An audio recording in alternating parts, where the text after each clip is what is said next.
Okay, so today we are joined by Bryan Kavanagh, who ran an extremely successful property valuation business through his career.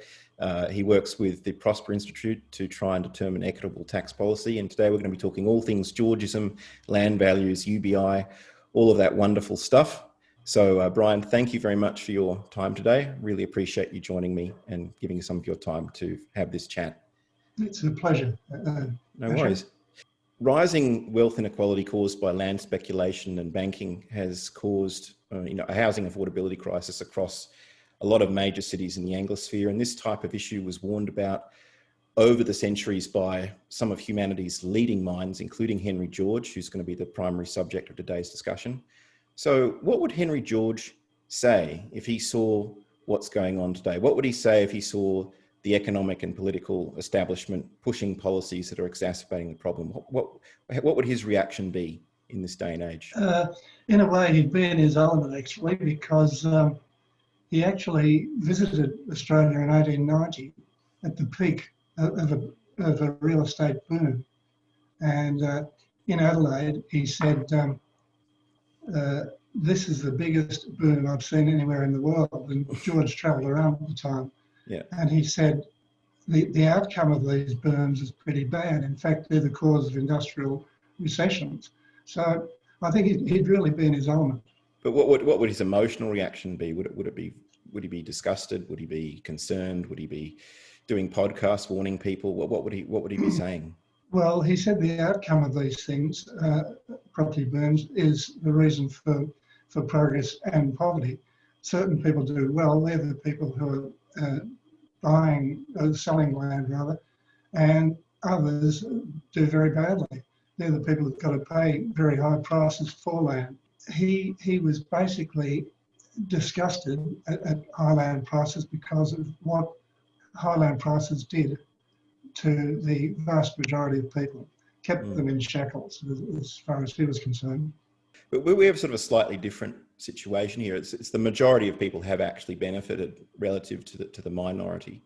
You know, we've got a very different situation. How would he respond to sort of this whole idea of buying investment properties, building up property portfolios, the fact that it's featured on the front page of the media? What would his interpretation of all that be, do you think? He'd probably say, well, where have I gone wrong? Because I think he had hoped that things would improve when in some ways they certainly have improved for the vast majority of people. You know, we're not all living in poverty. No. But there is this aspect of wage slavery. You know, people are servicing big mortgages these days, and it sort of locks people into paying off the mortgage. It almost becomes the default situation. You know, you work for the mortgage. He had great ideas for people. He said that if you captured land rents, that would bring land prices down, and it would free people up for leisure and self-education, and so the human spirit could really start to show up instead of this living to pay off the mortgage, to get ahead and to try and look to the future. How am I going to retire? But he had all these. He saw the reason for progress and poverty, but I doubt that he saw how much we would rely on this system, which I think as Guy Standing has said is now rentier capitalism. We're really locked into this in a big way. I mean, it's amazing how much people can get squeezed. I mean, the median first home buyer age is getting older. It's now past the fertility cliff. We're going to be getting 30-year mortgages that people are going to be paying off after retirement. I mean, it's really quite surprising how far this can actually go. And some of the things I've talked about is we could even get 40-year mortgages. We could get people retiring on reverse mortgages. I mean, this thing can really get pushed as far as I'm concerned. But I think that sort of circle back and to sort of define what Georgism actually is. So Henry, what my interpretation of Georgism is that it's effectively a political ideology that Henry George constructed based on influences from other minds at the time. And it essentially tries to address the issue of why we have continually rising land prices throughout the duration of a modern civilization. And it also addresses that could be the cause of inequality, that could be why wages don't grow, that could be why we don't have productive investment, things like that. Is that a fair definition of Georgism, just a vague definition of what it is? That's a very good rundown. And he basically said that produce is distributed to rent, wages and interest. And if you captured the rent of land, wages and interest would be untaxed. And that was sort of the key to it in theory. That was the theoretical key anyway. Yes. Yeah, so let's talk about the Georges equation. So it's P equals W plus I plus R. So that's produce, which is things that you make, is equal to, could you say the P value is like GDP? Exactly. Yeah, okay. That's the way I put it these days. It is GDP. Right. And, so if you talk about our GDP, if you talk about capturing the money as it flows through the great circle of the economy, there's the three broad categories that Henry George talked about. So there's the rents. So what I pay to rent this house, or what I pay to what's another example of rent, like licensing for. Well, yeah. This is the confusing thing today. In economics terms, rent is the rent of land and natural resources. Right. They're just there. They weren't created. So we get confused between, when we talk about rent today, we think in terms of rent of houses, but rent in orthodox or classical economics was a surplus product. It was there as society came together. So he said if we captured that society created, this is George said, if we captured that society created value, we could leave untouched the earned incomes of labour and capital, that is wages, and what interest, which was profit and interest rates. Yeah. Okay, so that's rent. So another sort of example I've sort of come around in my reading is, imagine you've got a monopoly board. Okay, and apparently monopoly was actually invented to sort of illustrate some of these ideas, which I was very surprised to find out. But it's the luck of the dice whether you land on Mayfair or not, or whether you land on Park Lane or whatever it is, and it's the same with land in real life. So the best land can achieve more profit, whereas the worst land can't. And I think the cheapest land that exists is like the marginal factor of production or something. The cheapest land that produces the lowest profit is like your baseline. Yep. And as you sort of get better and better land, you can produce more and more profit. And that profit that you extract from that is either paid in the form of rent, right? So you have to rent that land to get that profit, or you can own that land and then extract that profit from the land, but you're not actually creating anything. It's sort of like the luck of it. I mean, I'm sure there's skill in choosing land and there's skill in property investment and things like that, but that marginal increase in profit, that's rent, right? That's dead right, yeah. And if you're on the other side of the rent line, you could be out, say, on the Nullarbor Plains, which rents nothing, but as you come nearer and nearer to cities, it grows. And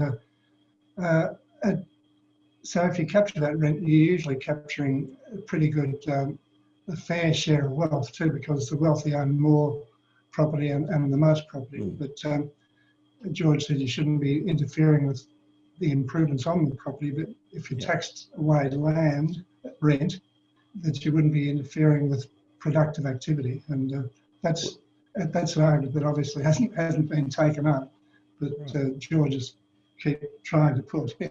Okay, so that's rent. So P equals R plus W plus I. So W is wages. So that is the amount that you pay for someone's labour, right? That's correct, yes. And wealth or capital is sort of storing that. So an analogy I think in Progress and Poverty was coal. So coal is stored energy and you burn it. So, if someone gets paid a wage, they can save that in capital, or if someone earns a profit or collects rent, they can save that in capital, and the substrate for that's money, right? But you could also say could you also say that land is that substrate as well? Because some people see land as a store of value. Well, yeah, land is certainly a store of value in today's society. In fact, everyone thinks that's land and shares is the way to go. Shares are a different thing altogether. Land is something that everybody needs, and because we cast our nets towards owning land for security, that has other implications, unfortunate implications for society. We have land bubbles and bursts pretty regularly too. And although the general trend is certainly up in land prices, there's a case against it being used as a store of value. I suppose that's Henry George's case, that everyone's entitled to what they're prepared to pay rent for. You can own as much as you like, provided you accept the fairness of being taxed on the rent of that property or that land or resource. It could be spectrum rents these days. It could be Spectrum mining rents? Yeah. A spectrum rent, so that we're talking about the electromagnetic spectrum. Yes, yeah. Yes. The natural resource rents, they're created by the existence of community, and maybe if we tax some of those these days, we wouldn't have big tech would pay their fair share too. Yeah. But, so one of the things that gives social networks their value is something called the network effect. So, for example, if you had a phone company and it was only one phone between your house and my house, that would be worth nothing. But because everybody's got a landline, that gives it an emergent value. Is something like a network effect, something like that increase in value due to lots of people being on the one network, is that a form of natural resource that should be taxed in a? Yes, it is. Yes, yeah. In Henry George's day, land was defined as land, sea and sky. That was not just Henry George, that was classical economics actually. All natural resources were called land. So when we talk in terms of land rent, that opens the door to minerals and electromagnetic spectrum, etc. But we tend not to capture a great amount of these, and we know that in 2012, when the Rudd government tried to introduce the resource super profit tax, the mining interests spent something like, was it 20 million, I think, in advertising against it, and convinced people that was a bad move, and Australians knocked that off. But I think on reflection, a lot of people are starting to wonder whether that was the right thing to do. Well, that's right. I mean, sorry? On Twitter, some people are talking about, I think it's Tarek, was talking about that we could have had a sovereign wealth fund. We could have, if we taxed, if we had. Yes. Yeah. Yeah. I'm a bit sceptical about funds because I think it's much the same as superannuation, and there's a case. I mean, Norway has a sovereign wealth fund. That's great, but I'm also there's also certain aspects of MMT that I believe in, and I think government really can spend its own money if it wishes to. It doesn't necessarily have to build up these funds, but insofar as they capture the rent, they're a good thing, and I think that's the benefit of Norway. It's capturing the rent. Whether you need, some Georgians would argue it's better to get the rent and throw it into the sea than build it into some sort of pot of wealth that you can spend later. Yeah. Yeah. So I'd just like to sort of reiterate to the audience that when you're talking about rent here, you're not talking about the rent you pay on a house or the rent, other types of fees you pay for certain services.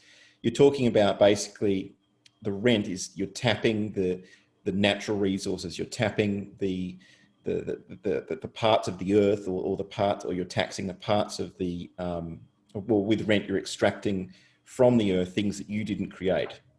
So when with a rent tax, with a resources tax, you're sucking out what the mining companies didn't effectively create, because there was an abnormal sort of a situation at the time with the mining boom where, for whatever reason, the commodities went through the roof. There was high demand for them. They didn't create that. They were just lucky to be there at the time, and the rent is that profit that they got out of that from luck, or maybe it was foresight. Would you say that they were smart, that they knew it was going to happen, and they set their minds up and they allocated their capital to get the mines into production at the right time? Yes, there's no doubt that there's entrepreneurship there, and that should be rewarded.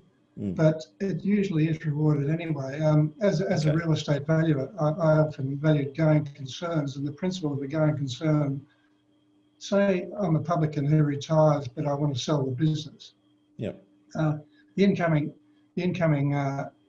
prospective tenant will look at the net profit over the recent years, and usually you'll split that 50-50 by way of rent to the landlord and profit to the incoming tenant. But we stop at that when we come to natural resources. There's no reason why we should. We should be taking arguably 50% of the net profit because we're the owners of this resource. That Gina Reinhardt and co, they certainly pay tax, but they don't pay the full rent that they should. And this is another Georgist argument. And it was interesting that the Rudd government got onto this, and that's coming in sideways, the whole Georgist principle.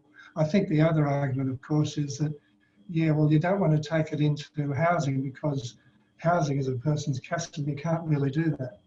But what we do by ownership is we capitalise those rents into higher and higher prices, and that creates a bit of a hurdle for rising generations. And we'd argue that's our real issue. It's a problem. It's the productive economy is wilting as the rentier economy is really building. Yeah. So that graph that you shared with Twitter, which shows basically, I think in red it was tax, or in blue it was land rents, in green it was capital gains, and it was showing that, remember, circling back to George's equation, that the economy, the GDP, is made up of rents, wages, and interest. Okay, and what that graph was showing was that there was an increasing proportion of the money cycling through the economy, or increasing proportion of our economy is basically just comprised of rent capture. Is that right? Yes, it is actually, and it's currently 50% of the Australian GDP at the moment is rent. But there's a few other things that we need to know about there. That as far back as John Locke, classical economist, knew that taxes come out of rents anyway. So if you add taxes and rents together and subtract them from GDP, that gives you the net incomes of wages and of labour and capital, and that's trended down to 50%. Wow. George has argued that could be vastly increased if we started taxing rents. And distributing it. Yeah, if we started taxing rents, the returns to wages and capital would increase enormously, and we'd only have to capture about half the amount of rent that we do in taxes, because taxes inject something like a deadweight loss of twice the amount levied into the economy. So if your taxes are, say, 400 billion, you'd probably only need to tax 200 billion by way of rents to get the same effect as we currently get because of the deadweight losses. It's a bit of an involved concept to get onto. It is. I'm struggling a bit with that. Sorry. But I'll just try and walk through it to try and understand, and I'll probably ask you what deadweight loss is. So based on that graph that you showed me, and I'm going to show it on the screen, is that basically half of Australia's GDP is essentially people not really contributing to productivity. Is that right? Yes, that's right. It's taxes and rents. Yes. And, okay. So what you taxes and largely privatised rents, yeah. I'm sure everybody's had the experience of doing a uni assignment with a group, and you get some people in the group that don't help out with the assignment, and you end up sort of putting all of the work on your shoulder. It's a bit like that's probably an analogy for the economy. There's a third or half that are just kind of not doing the assignment, right? So yes. Is that a good analogy? It is, because a lot of people, I find it hard not to see a lot of people as wage slaves. You look at, they say there are many people not happy in their jobs, and they are there, many are there to service a mortgage. Some people definitely get enjoyment out of their jobs, and that's great, but there are a lot of people who aren't happy in their jobs, and they're there as what I'd say wage slaves to service a mortgage, and we'd argue that mortgages should be much lighter, much lower, and they would be if land prices could be flattened. Yeah, it's a big question, and we know that we're on the losing side of this. But I think at the moment we're at a turning point. A lot of people are getting aware that people are asking the question, right? Yeah, sorry. Well, people are asking questions. Yes, they are. Yeah. I mean, because we've got all this amazing technology, like what we're using now, Zoom. We've got computing power that's incredible. I mean, I shared a tweet the other day where, you know, graphic artists and people creating graphic software in the 90s that would cost thousands of dollars to buy it, and you need a computer worth $10,000. And now, you know, a kid with an iPhone can do, you know, Star Destroyers and dinosaurs and things running around in 3D on surfaces. I mean, we've got all this amazing technology, and yeah, that's improving things, but people are just working harder and harder before. There's bigger and bigger barriers to the middle class. You know, you need a professional income to buy the median house in Sydney. You know, is this the cause? This rent seeking, is that what's causing all of this inequality? Is that what's causing this? It really is. In America, you can make a case that the American middle class is disappearing altogether. And yes, there has been this fantastic progress, and you know, you wouldn't be without it. We don't want to go back to the ancient past. There's been fantastic progress, but it could be so much better if we were to capture unearned incomes and free up untaxed wages and untaxed profits. There's no doubt about that. It'd be an economy of abundance if we could get there. Well, that's sort of circling back to what you were saying before, and you touched on two concepts that I'm going to sort of expand out now. First is sort of MMT, and the second is deadweight loss. So I don't know what a deadweight loss is. What is it? What is a deadweight loss? Is that it's like does that mean a tax is inefficient, or does that mean something is inefficient? What does deadweight loss mean? Yes, when you tax things, the taxes are passed on in prices. Sorry, taxes are passed on directly in prices, right. And that's different from rents. Any economics textbook, even a neoclassical economics textbook, will tell you that rents can't be passed on in prices.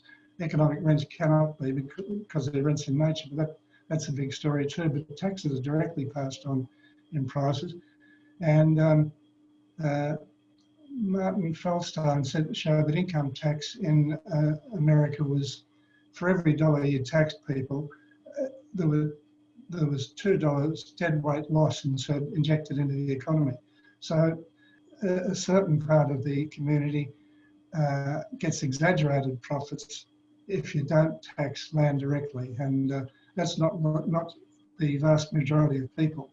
The deadweight loss of the economy is the taxation per se. It is being passed on in the cost of every good or service you buy. If you remove those, you'd be paying a lot less for your books, for your electrical equipment, for your household goods, because the taxation, the cost of any product is largely the resource used plus wages plus taxes. Now, if you can take taxes out of that equation, you've got cheaper products. You're removing deadweight from the economy. The Georges case is that by taxing incomes and goods and services, we're creating a millstone for ourselves that we could easily remove by taxing unearned incomes, which they inject absolutely no deadweight loss. Economists show that rents don't inject deadweight losses, but they can't make that final step to changing the system.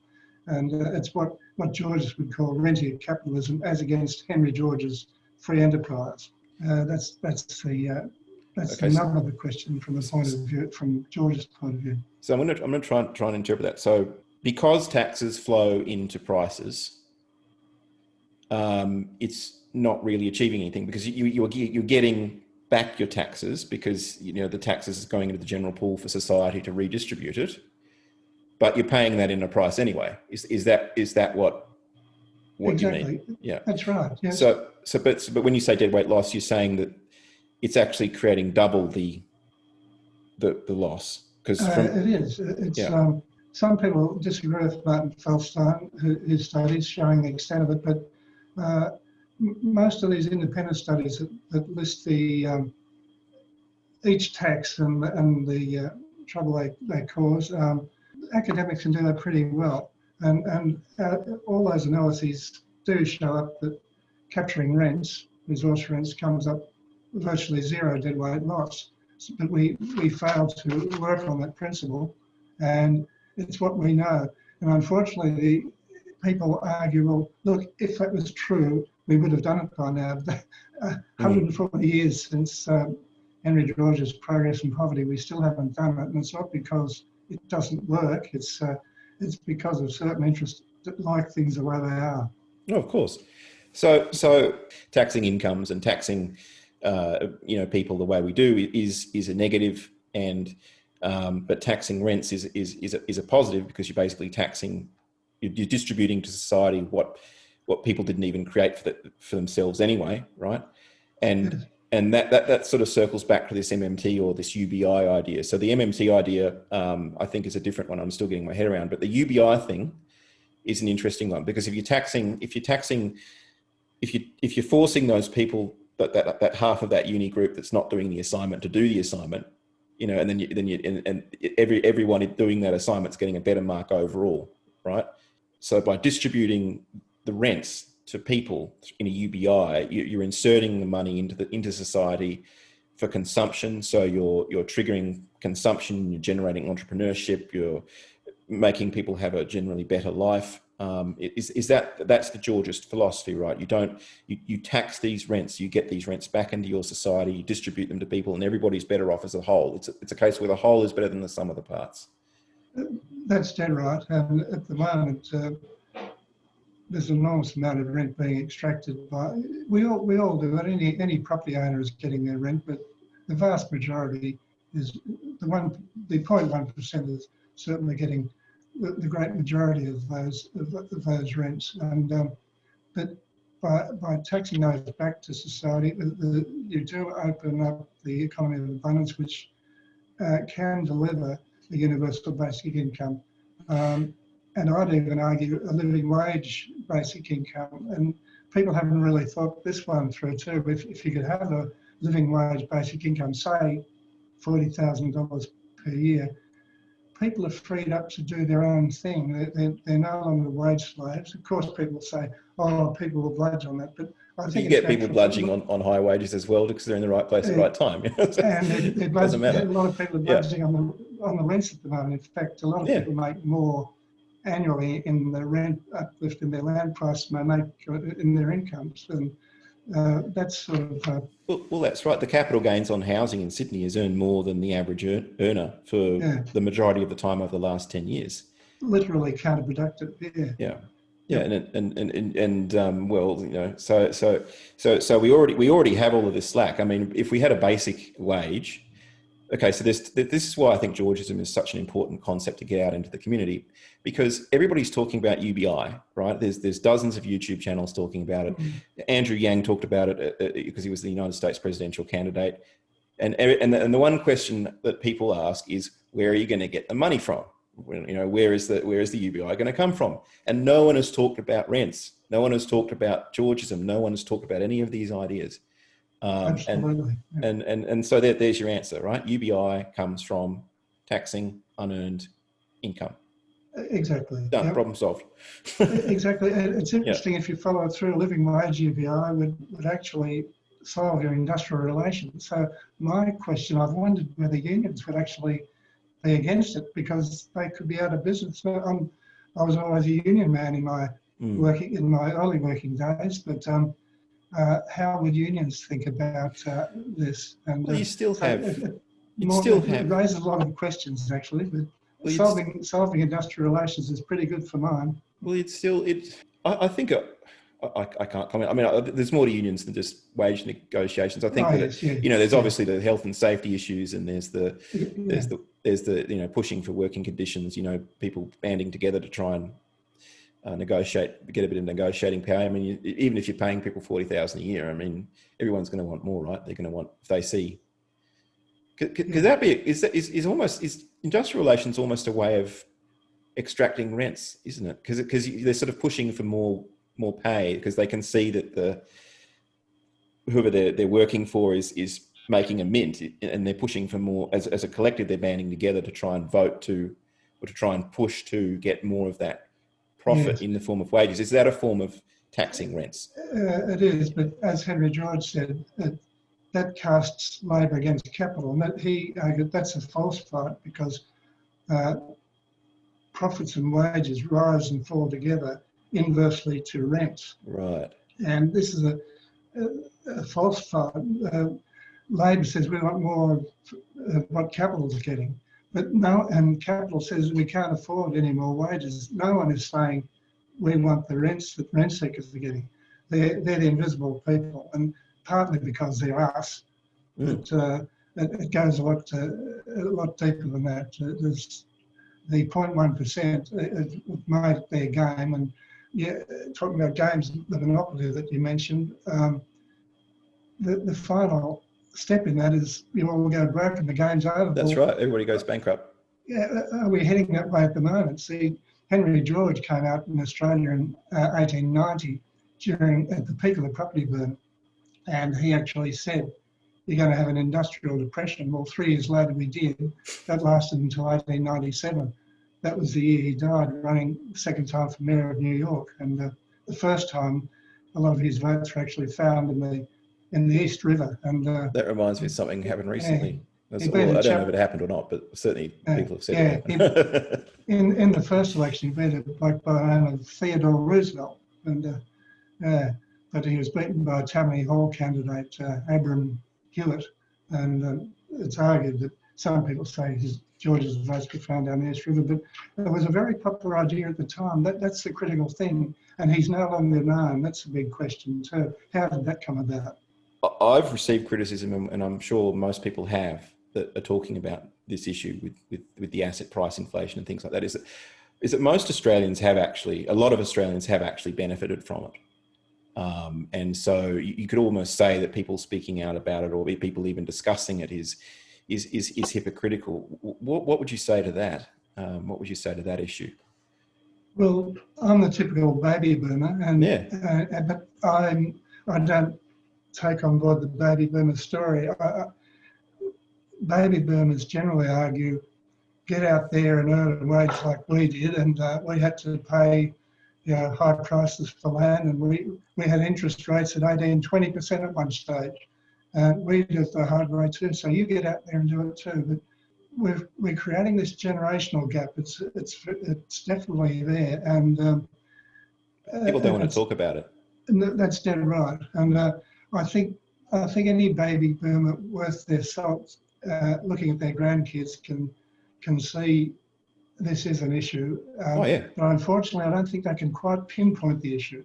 I think that home ownership and that your first home and things like that, I think it should be expensive, not sort of expensive like what it is now, but it should be challenging. I mean, some people say it's a rite of passage, other people say that it's not, but you can see it in the statistics, that it's very clear. I mean, that it is a lot harder now, and especially in places like Sydney, Melbourne, so I think a bit more affordable. And in some cities in Australia, the house prices are cheaper to buy than rent if you take into account current interest rates. But I think that people do refuse to talk about it. I mean, you watch any program on the news media, they stack a panel full of people that basically have the opinion that we should all just shut up and put up. It's a touchy subject for people to talk about because people obviously want to guard their castle, don't take my home, when you see people wanting land reform and things like that, they think it's some sort of communist sort of uprising. You know, people think that people are entitled. People, you know, think that our generation is being entitled. That, you know, that Australia is still a very, very pleasant place to live. So yeah, maybe we should put up with the fact that middle class house is now $1.5 million. You know, it's like there's all sorts of sort of arguments that sort of float around the ethers of Twitter and Facebook and social media. But it's definitely a touchy subject. Yeah, it's definitely both with the left and the right. It's very touchy, but I think we're bifurcating into this situation where any change is communist.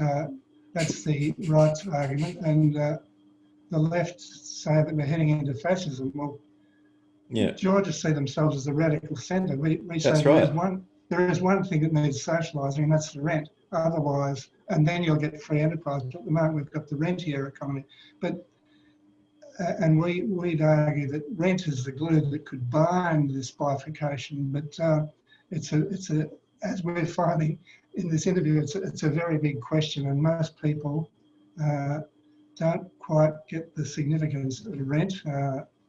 It's had a pretty good job done on it, just as Henry George had done on him by the people who founded neoclassical economics, just to as a stratagem to get rid of his ideas. And you know, Marx today is a bit more well known than Henry George. Yeah, that's right. That wasn't coincidental. Well, that's right. So basically, we've got two solutions for the problems that are plaguing our society now. We can fund UBI, right, and we can unite the left and the right with these ideas in a society with increasing polarization. I mean, this is something. I mean, obviously, Progress and Poverty was one of the most popular economics books at the time for a reason. I mean, and then sort of you then touched on this idea of neoclassical economics kind of snuffed it out. Would you be able to tell me a bit about that? Sort of the powers that be in the early 20th century tried to smear it, tried to push it out of economics literature. How did that happen? How did Georgism get snuffed out? Well, as you say, Progress and Poverty was the I think it's the best-selling book in economics. Yeah. Piketty might have overtaken him recently, I think, but. So he was well known, and his ideas were well known before Marx had published in English. And but after the 1890s depression, people did come to the fore. His ideas were picked up in what was known as the progressive era from 1890 through to 1920, and some people argue that was capitalism's, you know, most expansive period. Railways were extended, dams, highways, and there were mayors elected right across America. There are statues to them these days who were Georgist mayors. They're anti-corruption, anti-property speculation, and there was a real change, such that more than 50% of all taxes were coming out of rents, although at that stage the US federal government was low key. Most taxes were at local government, state level, and taxed on land or property. But this period of known as the progressive era was definitely a very strong free enterprise period. Now, if we think about the 1890s depression, they came out of that through this Georgist-inspired period, but that was missing at the 1930s. In the 1930s, the depression went straight into war. Henry George went missing. This is what Georgists would say: if we're going to have another depression, we need to do the progressive era type reforms. Certainly, that wasn't full-on Georgism in the early 20th century, but it did go a long way. And people forget that Keir Hardie in Scotland founded the Labour Party during that time. He was a full-on Georgist. Andrew Barton, the federal land tax was introduced here in 1910.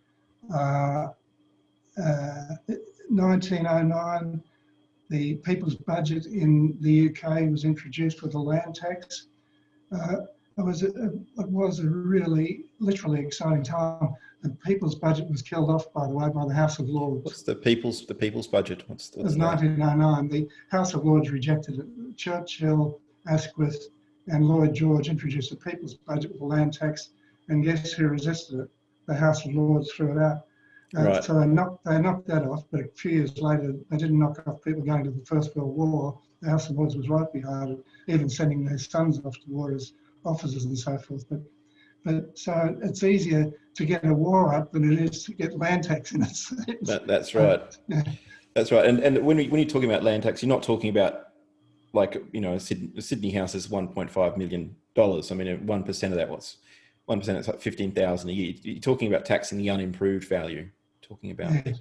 Yeah. Yes, that's right, and it should be just the unimproved value of land, not the house and land, because if you're taxing capital, which is the house, that has repercussions too. People taxes by definition,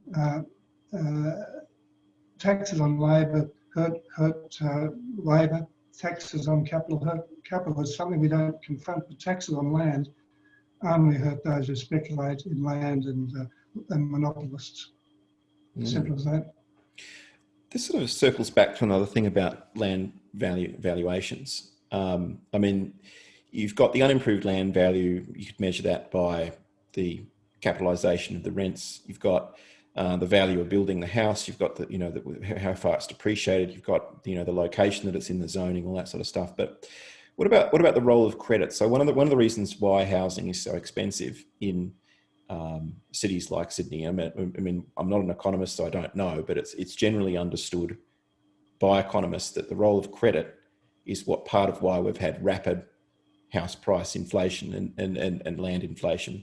And the reason why is because if banks turn on the lending taps, you get more money competing against each other to secure land.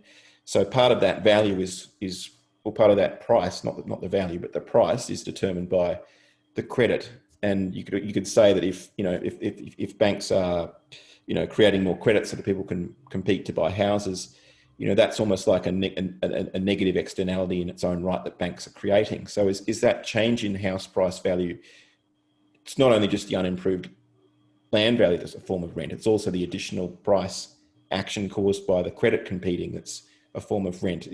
How would you tax that? I mean, if you had sort of a 1% tax on a $1.5 million middle class house, I don't think many families could afford to pay it. How would you tax housing? How would you tax land? Yeah, well, credit based? I still don't think you should be taxing the banks as such. Okay, because you're taxing capital basically.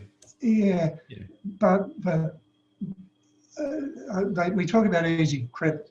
I think we should be talking about easy debt. And it was interesting that Clause 5 of the Royal Commission into Banking and so forth had a little out that said we shan't look at the overarching bank policies. We're going to investigate the misdeeds and so forth. We can't look at the principle. There is a principle at play here, particularly since we came off the gold standard in '71. Banks have increasingly lent more and more easy debt, I say, into real estate. And by doing that, you're actually inflating prices of land prices. It's so if you tax land price, tax that down, and you've got to take a significant amount of land rent to bring prices down. But if you tax that, you're also getting at banks and monopolies. Adam Smith said that if you tax land, ground rent he called it, if you tax ground rent, you also get at monopolies, because in their own way they're rent seeking, but you'd have to argue that banks are our prime rent seekers these days. They inflate land prices during a bubble, then they expect to get bailed out when the bubble bursts. So they've got it coming and going. That's win-win. Whether it's a bubble or not, I can't comment And, this conversation obviously isn't financial advice or anything like that. No. But everybody that's called it a bubble has sort of not seen the relentless tendency for our establishment here to protect it. We get interest rate cuts, we get responsible lending laws axed. So you've got the banks essentially inflating prices by issuing credit and things like that. But then you have society as a whole then protecting that. So is that a bubble, or is that something else that's different? I think it is definitely a bubble, and yes, you've got governments and central banks around the world protecting these bubbles, because what if the bubble bursts? But so it's a race down to the wire. How long can this go on for? And do you think it could go on forever? I doubt that it can. I think we've learned a bit more now about shunting money into the economy to keep things going. Job Seeker and Job Keeper, they're undoubtedly good policies during the pandemic period. I agree. Yeah, but we can see by the same token how a living wage basic income might do exactly the same thing. But that's got to be joined at the hip by taxing land values. Otherwise you're going to inflate land values even more. But if you tax land values, banks certainly won't like it, and monopolies won't like it, and rentier interests won't like it. But no, the vast majority of and that's half the economy. So, well, it is. But I think times like these, we're heading to a crisis, a watershed period. If Henry George was out today, I reckon it'd be just exactly the same as 1890s. He'd be warning us about a depression, and he was 3 years early in saying, you people in Australia about to cop an industrial depression. 3 years later, he was right. Could this time be different because we're a service-based economy now? Yeah, well, that in itself is a bit of a problem, I think. Up to a point, that's great. But I've always been a bit sceptical of post-industrialism. I think we're now learning that maybe we should have kept some of our industry, maybe even the I agree. assisted car industry. We had a very efficient shipbuilding industry. That's gone. No, we were becoming post-industrial. But I think really we were getting into there's no doubt that the technical developments have been excellent, but I think we were kidding ourselves about becoming post-industrial to the extent that you're able to manufacture things. I think you should keep doing them while you're still competitive. And we were competitive in a number of industries that have gone to the wall, and I think that's a shame. I think we could bring that back quite rapidly, because we do have a lot of mining services companies that could be retooled to build ships, do all that sort of great stuff that you're suggesting. Yeah. The joke is that our strength was on the sheep's back in mining, and I think it'll be something like that if we get into strife again, and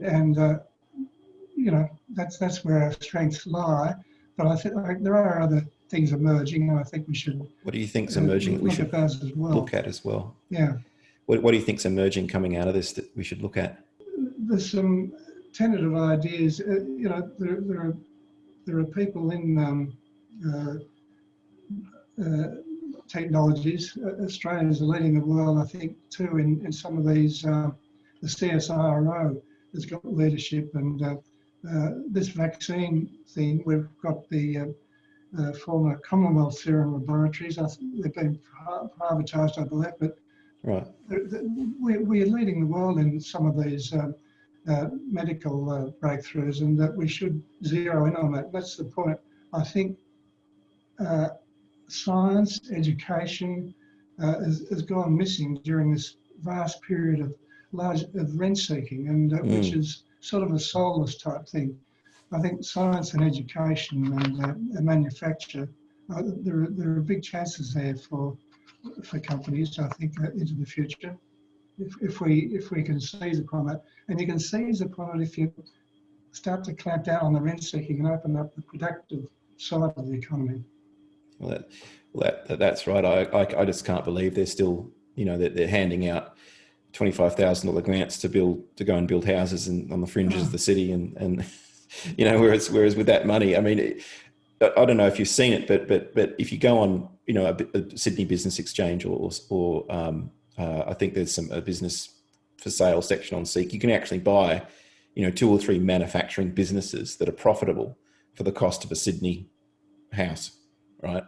I mean, it's just unbelievable that we constantly have this housing, lever getting pulled all the time, and yet, we could be doing so much more. Yeah, we've come off the Royal Commission, and what's the government and I know. Reserve Bank back into? But releasing all the claims we put on, because gee, it looks like the bubble might go down. We can't have that. So it is I can see the problem. Who does want a recession or a depression? Nobody. Nobody. But how do you manage this? How can you taper a Ponzi is the real question, I guess, isn't it? Well, I think there's some terms that are being coined on Twitter that I quite like, and one of them is kitchen sinkism, and there's also kick the can down the roadism. And I think that the kitchen sinkism and kick the can down the roadism is the key terms. I think you can taper it because, I mean, there's 2 sides of the house price equation. So you've got the income that can service the loan, and you've got the amount you pay for the house. And if you don't have to solve the housing issue, you don't have to crash prices. You can just get incomes up. I mean, that's the other side of the equation, isn't it? The Yes, W. You get the W up. Yes, that's right. You get the W up. But Henry George saw a distinct problem there, getting W and I, wages and profits up, if capitalised land rents were going up as well. Well, that's the problem. So if wages go up, if wages go up, and then banks can create more money out of by leaning against people's wages, and you could get 2 rising together. So that's why, like, I think it was a month ago now on Twitter, it was Irresponsible Lending Day, when they announced they were going to axe responsible lending rules, and everybody was just going nuts, because I think intuitively people understand this connection between loose lending and inflating asset prices and pricing more people out of the middle class and things like that. It was a very stressful day. But yeah, no, that's the problem. So as long as you stop that relationship between credit creation and income. I mean, people have proposed things like, limiting the multiple of income, raising the servicing floor, so people have to be able to repay the loan at 7% interest, things like that. I mean, there's lots of ways you can do it, and there's just no willingness for anyone to. And they say, oh, well, it's to get credit to where it's needed. Well, right now you can get unsecured, if you're affected by the coronavirus, you can get 25 grand unsecured at 4% interest rates. I mean, it's a load of rubbish.